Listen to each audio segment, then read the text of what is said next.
Bonjour à tous et bienvenue pour un sixième match avec Boros Feather. On continue les matchs du ladder. Donc là, on a une main sans interaction, mais avec des bonnes créatures, un temple qui va pouvoir nous faire creuser. Et on commence avec une main agressive, donc je vais la garder. Ça peut mal se passer, mais on n'a quand même pas une mauvaise main. On va garder. Hop. Ah, contre Monored. Ah, ça c'est une bonne carte aussi. Alors, qu'est-ce qu'on préfère faire là? L'avantage de jouer Arcaniste tout de suite, c'est qu'il ne peut pas faire choc dessus. Et si ça passe, on fait un peu de la magie au tour d'après. Je pense que je vais jouer Arcaniste. Les légionnaires, c'est peut-être meilleur dans le match-up parce qu'il devient vite très gros. Et bon. Je redoutais un petit peu ça. Pour l'instant, on n'a rien pour le gérer. Mais on va bien piocher a priori ce tour-ci. Il y a des chances qu'on pioche un Rimwall pour le prochain tour. Donc on va faire ça. On peut faire ça dessus. C'est pas une mauvaise carte, hein. On va piocher en plus. Ouais, on va le garder contre Monored, ça a l'air bien. Ok. Hop, on attaque avec ces deux. On booste encore le légionnaire. Choc. Ça a l'air pas mal contre Monored aussi, choc. Hein. On va garder. Et voilà, tour 3, on l'attaque pour 7 dégâts. Ce qui est déjà énorme. Et ça aurait pu être pour encore plus si on avait... Non, ça aurait été les mêmes dégâts. Donc si on a se préparer au combat ou une frappe provocatrice, ces deux créatures, on peut attaquer pour 7 au tour 3. Ce qui est quand même assez énorme pour un deck avec un si bon late game aussi.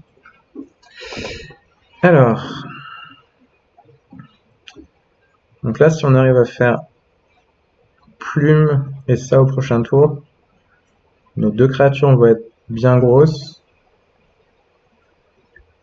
Et notre adversaire aura du mal à les gérer. Bon. Là, ce qui est embêtant, c'est qu'il va faire...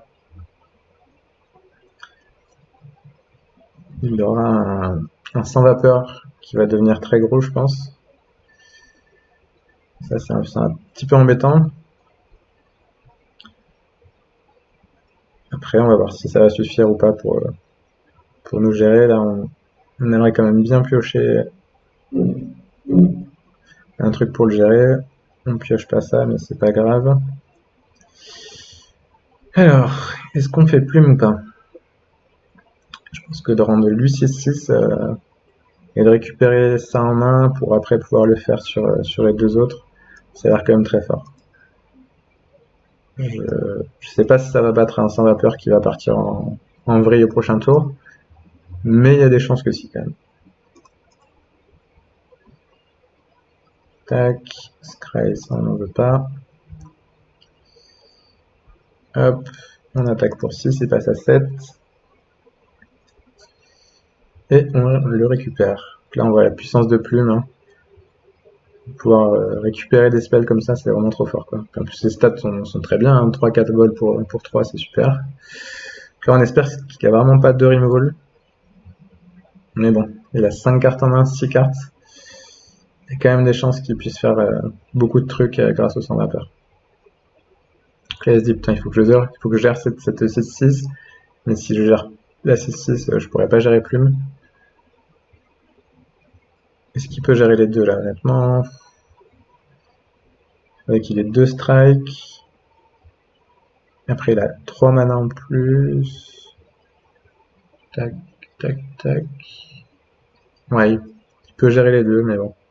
Faut vraiment qu'il ait les bonnes cartes quoi. Donc ça fait pas grand chose. Ok. On va pas bloquer.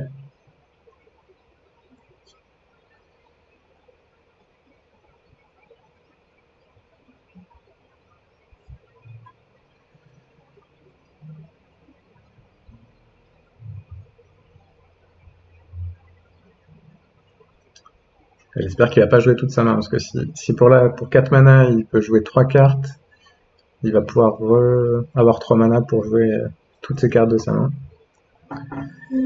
On va voir ce qu'il nous prépare. Donc ça, on s'en fiche. Bon, ça fait un bloqueur, hein, c'est embêtant, mais on s'en fiche un peu. Bon, on commence à être à 10, hein, c'est pas tant que ça. Ouais. Ok. Waouh, Gideon, c'est pas mal du tout. Alors, bah là, il a perdu, hein. On fait préparer sur ça, on attaque en vol à 5 et on fait un choc sur lui, c'est fini. On peut même se permettre de lui montrer Gideon. Non, je suis bête, on pourra pas faire les deux. Tac, on va se contenter de ça. C'est déjà bien. Il y a un choc au-dessus, mais on s'en fiche. Tac, 5, ok. Tac, tac. Et un petit choc pour finir. C'est qui le jeu burn? C'est qui le jeu burn? Eh ben c'est moi. Ok. Bon, encore une bonne sortie, hein. Le deck fait vraiment des belles sorties aggro à base de légionnaires et arcanistes, c'est vraiment sympa. Très content de cette carte aussi là qui booste bien les créatures. Il y a des gens qui en jouent 4 et je peux comprendre pourquoi. C'est une bonne carte de limité sans plus. Et dans ce deck là, c'est vraiment sympa. Alors, on a ça, on a ça, on a peut-être ça, c'est pas sûr. On a ça qui est bien, on a ça, on a ça. On vire les Atantos. Hop. On vire Gideon.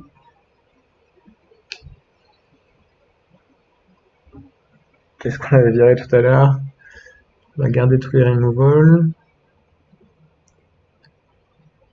Garder les créatures. Je crois que c'était ça. Qu'on avait fait ça, il me semble. Allez, on va tester ça encore.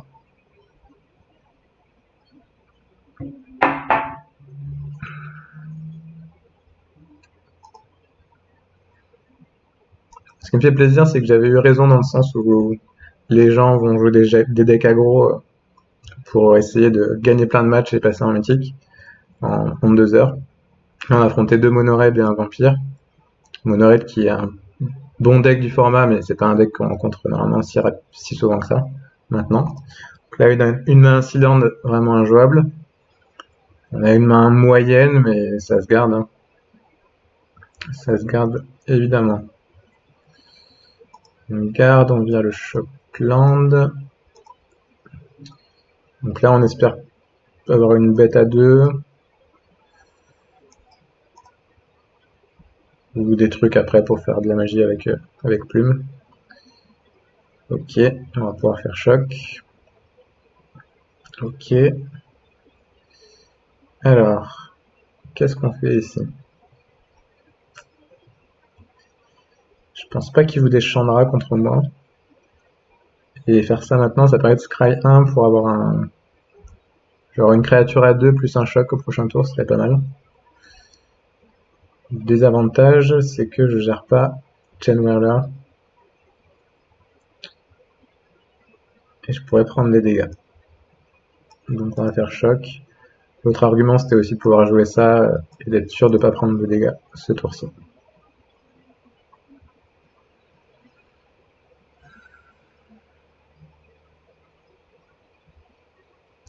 Ah, je crois qu'il a un Daredevil aussi.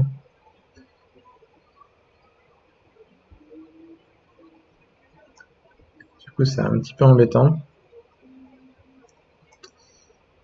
Est-ce qu'il va pouvoir mettre Daredevil? Ça. Donc là, il a pas de land. Je pense qu'il doit avoir un light up de stage en main.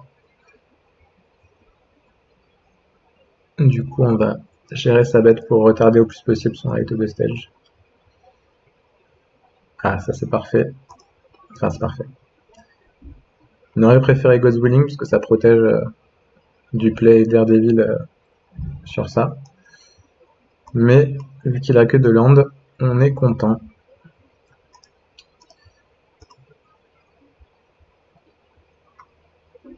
Là, il peut faire un lava coil. Étreinte de lave, c'est ça. Je peux la protéger. Là, on veut piocher des cartes qui combotent avec Plume. Genre le piocheur par exemple. C'est pas ce qu'on pioche, mais bon, on est quand même pas mal. Tant qu'il n'arrive pas à 4 landes, on peut pas faire grand chose, je pense. Avec son Daredevil. Ah là putain, je suis pas concentré. À mon tour, j'aurais dû faire lumière protectrice. Juste pour lui faire gagner l'indice. Enfin, juste pour Scry 1 en fait. Vu que je récupère le spell, j'aurais dû le faire à mon tour. J'ai mal joué. Tant pis. Ah putain, j'ai encore. Donc là, ce qu'il faut faire normalement, c'est mettre une pause en phase principale 2 pour pouvoir jouer nos spells et les récupérer avec Plume. Parce que là, le souci, c'est que je vais pas pouvoir le récupérer à mon tour. Je vais le récupérer à la fin de mon tour.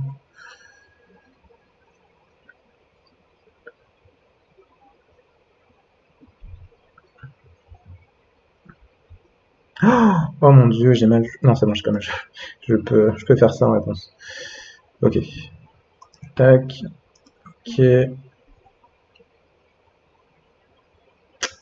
Ça veut pas. On va attaquer. Non, on va essayer de se concentrer pour mieux jouer. Tac. Donc là, fin du combat. Phase principale 2. Je peux le faire et le récupérer pour Scry 1. Ok. Ok. On est content d'avoir ça. Ça met de la pression.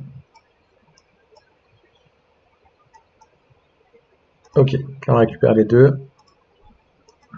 Et on va pouvoir mettre la pression avec le légionnaire. C'est bon. Tac, tac. Ok.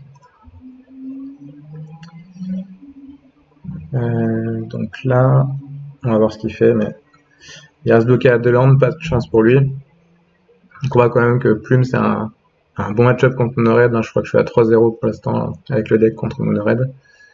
Et encore, je joue pas de Healing Grace, qui fait tu préviens 3 blessures et tu gagnes 3 points de vie. Et en plus, tu cibles tes créatures, donc tu peux les récupérer avec Plume. Ça défonce vraiment Monored. Bon, on peut quand même perdre sur une Frenzy, hein, mais le match-up contre Monored me semble vraiment pas mal. Donc là, il reste 19 minutes. On va continuer. Hein. Je pense qu'on risque pas de tomber du ladder top 1000 ou top 1200. Et voilà, on essaye d'avoir le meilleur rang possible pour avoir un meilleur goal average après pour le Mythic Championship Qualifier. Merci d'avoir suivi cette vidéo et suivez les prochaines. Je pense que j'aurai le temps de faire encore 1 ou 2 games avec Feather pour cultiver ces games avec Feather qui se passent très bien pour l'instant. Merci à vous.